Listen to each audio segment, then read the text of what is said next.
بسم اللہ الرحمن الرحیم۔ السلام علیکم۔ ہمارے چینل کہانی ہب آفیشیل میں خوش آمدید۔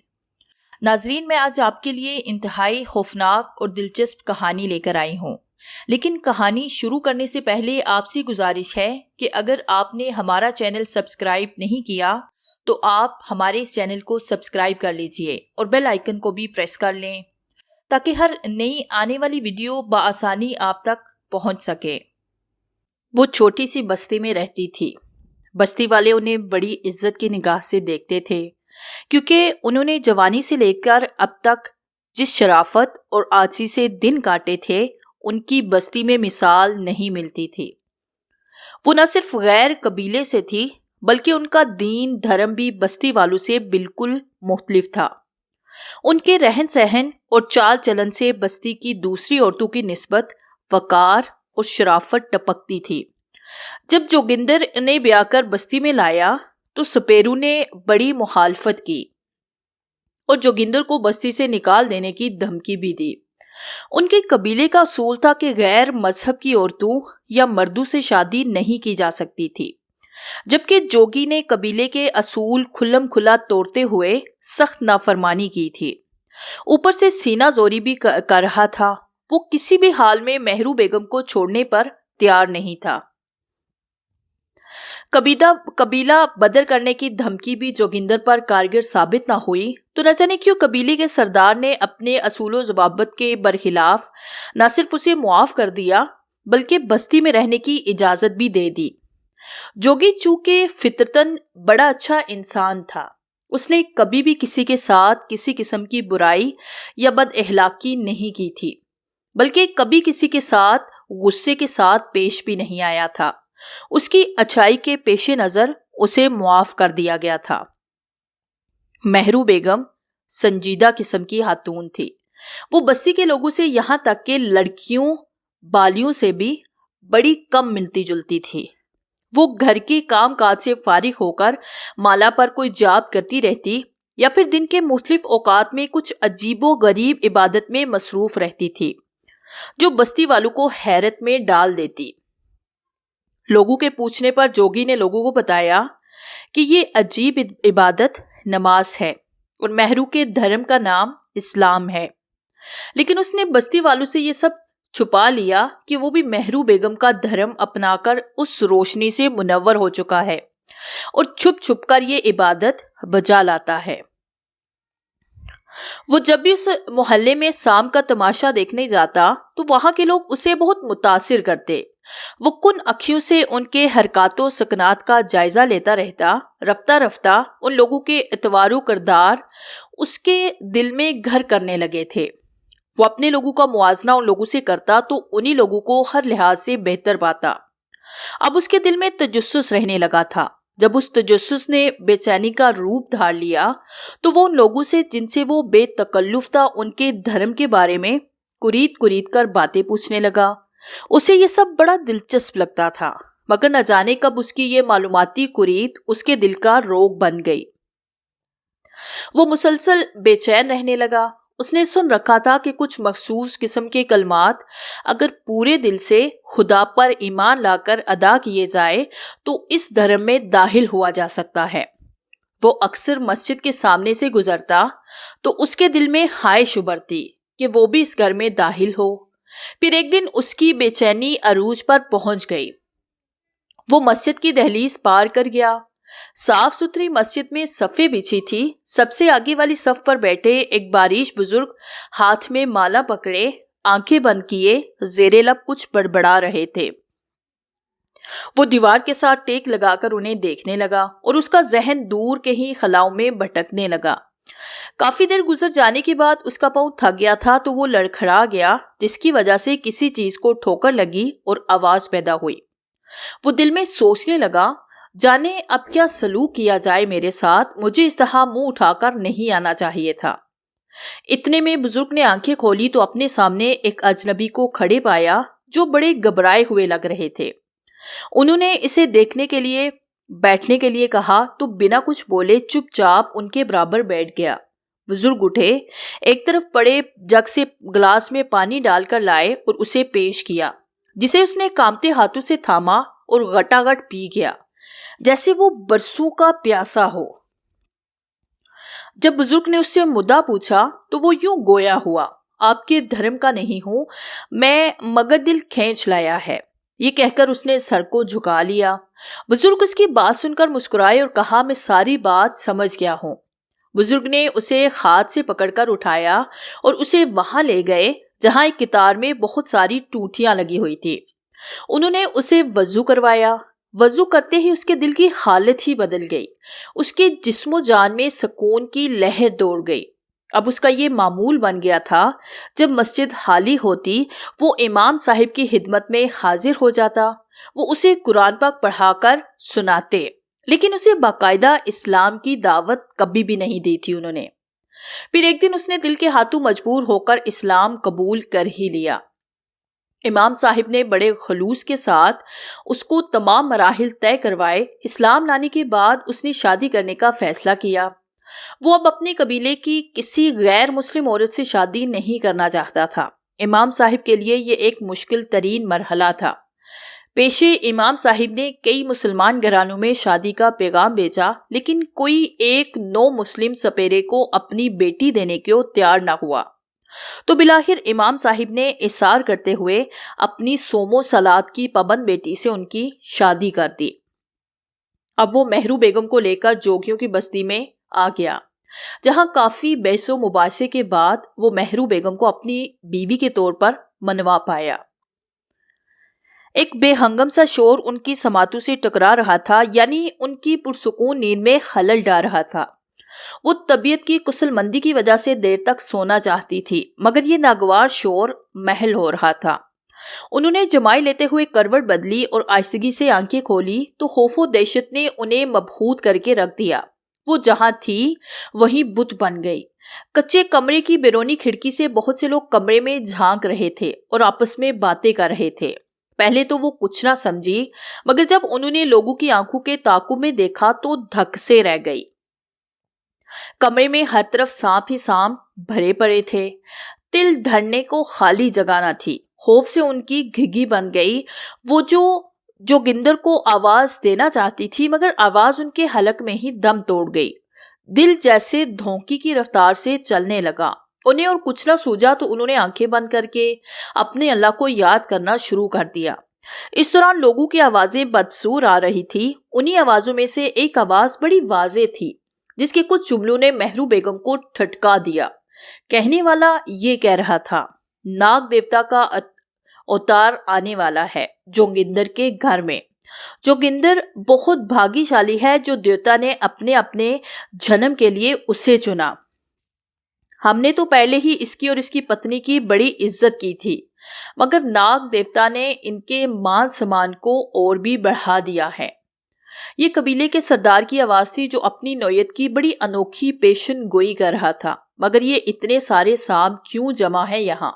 ہجوم میں سے کسی نے پوچھا۔ سردار بولا، مورخ، یہ سب دیوتا کے اوتار کو سلامی دینے والے ہیں، وہ جو دیوی مہرو کی کوکھ میں ہے۔ مہرو بیگم آنکھیں بند کیے ان کی آوازیں سنتی رہی اور دل ہی دل میں دعا کرتی رہی، اللہ بخش جوگندر کا اسلامی نام، ادھر نہ آئے مبادا، سانپ اس کو نقصان نہ پہنچا دے۔ رفتہ رفتہ سانپوں کا سمندر چھٹنے لگا، سانپ رینگتے ہوئے کمرے سے باہر جانے لگے۔ مہرو بیگم کی جان میں جان آئی، حالانکہ سانپوں کا بہرے بکرا جا چکا تھا، پھر بھی وہ اتنی خوفزدہ ہو گئی تھی کہ جوگندر کے آنے تک بستر سے نیچے نہ اتری۔ پھر تو روزانہ یہ ہونے لگا تھا، منہ اندھیرے ہی ان کے گھر سانپوں کی بھیڑ لگ جاتی، یہاں تک کہ دونوں میاں بیوی نے سانپوں کا خوف دل سے نکال پھینکا تھا۔ مگر مہرو بیگم کے دل میں ایک خلش مسلسل رہی۔ ایمان کی مضبوطی کے باوجود وہ یہ سوچ کر لرز اٹھتی کہ ایک مسلمان کا بیٹا ناگ دیوتا کا اوتار کیسے ہو سکتا ہے۔ وہ ان باتوں کو توہمات سمجھتی تھی، مگر روزانہ گھر میں امڑ آنے والے سانپوں کو دیکھتی تو ششدر رہ جاتی۔ دل میں خوف کے ساتھ شک بھی پرورش پانے لگتا۔ ایسے میں ان کے سجدے طویل ہو جاتے۔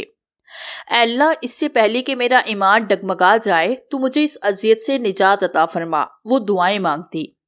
ایک دن آنے والا ننھا مہمان بھی دنیا میں آ گیا۔ جہاں جوگی جوگندر جو کہ مسلم ہونے کے بعد اپنا نام اللہ بخش رکھ چکا تھا خوشی سے نہ سما رہا تھا۔ وہی مہرو بیگم کے دل میں وسوسے گھر کرنے لگے تھے۔ سامپو کا تانتا ویسے ہی مستقل بندھا رہتا، یہاں تک کہ ننا مہبان لڑکپن کی حدود میں داخل ہو گیا۔ مہرو نے بیٹے کا نام بڑے ہی چاو سے الہی بخش رکھا، مگر جوگندر کسی مصلحت کے پیش نظر اسے چھوٹا جوگی کہتا تھا۔ مہرو بیگم نے الہی بخش کی پرورش اس طرح کی کہ اسے گھر کی دہلیز سے باہر کی ہوا نہ لگنے دی۔ وہ اسے گھر میں ہی دینی تعلیم دینے لگی۔ رفتہ رفتہ انہوں نے الہی بخش اس چھوٹے جوگی کو دینی اور روحانی تعلیم سے آراستہ و پیراستہ کر دیا۔ چھوٹے جوگی اور سامپو کا گٹ جوڑ بچپن سے ہی چلا آ رہا تھا۔ وہ سامپو سے ان کی زبان میں باتیں کرتا جو نہ جانے اس نے کیسے سیکھ لی تھی۔ لوگ بھی اس کے کمرے کی کھڑکی میں آ کر ناگ دیوتا کے اتار کے درشن کرتے اور جے ناگ دیوتا کے نعرے لگاتے چلے جاتے۔ قبیلے کا سردار بھی جوگندر کے ہاتھ چھوٹے جوگی کے لیے کچھ نہ کچھ سوغات بیچ دیتا۔ یوں یہ سلسلہ الہی بخش کے جوان ہونے تک چلتا رہا۔ الہی بخش نے ایک عجیب عادت اپنا لی تھی۔ وہ رات کے وقت سامپو کو رسیوں کی طرح چارپائی پر باندھتا اور ان پر سو جاتا۔ صبح اٹھ کر انہی سامپو کو درانتی سے کاٹ ڈالتا اور باپ سے کہتا کہ ان سامپو کو بیچ چوراہے پر پھینک ڈالے۔ لوگ کٹے پٹے سامپو کو دیکھتے تو حیرت و استعجاب کا شکار ہو جاتے۔ لوگ کہتے کہ ناگ دیوتا کا اوتار ان سامپو سے راضی نہیں جو اس طرح انہیں کاٹ کر مار ڈالتا ہے۔ وہ اسے ناگ دیوتا کی مرضی سمجھ کر خاموش ہوتے۔ اڑتے اڑتے یہ خبر قبیلے کے سردار کے کانوں تک جا پہنچی۔ وہ سردار ہونے کے ساتھ منجا ہوا جادوگر بھی تھا۔ جب یہ بات اس تک پہنچی تو وہ نہ مانا کہ دیوتا اپنے پجاری سامپو کے ساتھ یہ سلوک کر سکتا ہے۔ اس نے اس خبر کی تصدیق و تحقیق کرنے کی ٹھان لی اور یہ سوچ کر جوگی کے گھر کی طرف چل پڑا تاکہ معاملے کی تہہ تک پہنچ سکے۔ سردار جوگندر کی کھڑکی میں آن وارد ہوا اور ایک نعرہ بلند کیا، جے بولے ناتھ جے ناگ دیوتا۔ یہ نعرہ سن کر الہی بخش کمرے میں آیا۔ کھڑکی ایسے رخ پر تھی کہ کمرے میں داخل ہونے پر کھڑکی کی طرف منہ کی بجائے پیٹھ ہوتی۔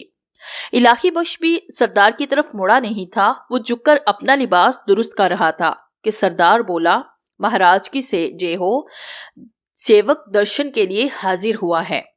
وہ آج پہلی بار الہی بخش کو دیکھنے کے لیے آیا تھا۔ اس سے پہلے وہ اتفاقاً الہی بخش کو دیکھ نہیں سکا تھا۔ سو اس کے دل میں نہایت اشتیاق تھا۔ اس نے دونوں ہاتھ معافی مانگنے والے انداز میں جوڑ رکھے تھے۔ الہی بخش سیدھا ہو کر اس کی طرف مڑا۔ جیسے ہی مڑا، اس سے پہلے کہ الہی بخش کو سردار دھیان سے دیکھ پاتا، اچانک الہی بخش کے وجود سے ایک دودیا رنگ کی لہر سی نکل کر سردار سے ٹکرائی تو وہ چیختا ہوا کھڑکی سے ہٹ گیا اور کراہنے لگا۔ الہی بخش بھاگ کر کھڑکی میں آیا۔ اس نے کسی کو چیخ کر کھڑکی سے ہٹتے ہوئے دیکھ لیا تھا۔ اب ٹھیک تو ہے نا؟ سردار نے الہی بخش کو جواب دینے کی بجائے زہر پاش نظروں سے اسے دیکھا۔ وہ اپنے جسم کو سہلاتا اور کراہتا ہوا وہاں سے چلا گیا۔ الہی بخش نے تعجب سے کندھے اچکائے اور کھڑکی سے ہٹ گیا۔ واپس جا کر سردار نے قبیلے کے تمام معزز افراد کو جمع کیا اور پھر سوائے جوگندر کے ان سب کو یہ ماجرا سنایا۔ بہت سے لوگ اس کی جلی ہوئی جلد دیکھ کر بھی اس کی بات ماننے پر تیار نہیں تھے، مگر وہ بدسور اپنی بات پر ڈٹا رہا۔ وہ ناگ دیوتا کا اوتار نہیں، وہ کوئی اور شکتی ہے۔ ایسی شکتی دیوی دیوتاؤں میں بھی نہیں پائی جاتی، شیطان کے پجاریوں میں ہوتی ہے۔ وہ ہمارا اور ناگ دیوتا کا دشمن ہے۔ یقین مانو وہ پجاری سامپو کو بھی اسی لیے مار ڈالتا ہے۔ اگر ہم نے اس کا کوئی اپائے نہ کیا تو وہ ایک دن ناگ دیوتا کے پجاریوں اور ہم سب کو مار ڈالے گا۔ اسی پر لوگوں میں چہمگوئیاں شروع ہو گئی۔ کچھ حق میں تھے، کچھ مخالف تھے۔ سردار نے فیصلہ بوڑھے اور معزز افراد پر چھوڑ دیا۔ کافی دیر اس محفل میں صلاح و مشورہ ہوتا رہا۔ بلاخر ایک بوڑھے نے کھڑے ہو کر فیصلہ سنایا۔ ہم رائے یہ طے ہوئی کہ اگر چھوٹا جوگی ان کے حق میں خطرناک ہے تو اس سے پہلے وہ ان پر قہر ڈھائے اسے ختم کر دینا چاہیے۔ ہاں ٹھیک ہے، ختم کر دو، مار ڈالو اسے۔ مختلف لوگوں کی آوازیں گونجی تو سردار کے ہونٹوں پر مسکراہٹ رینگ گئی۔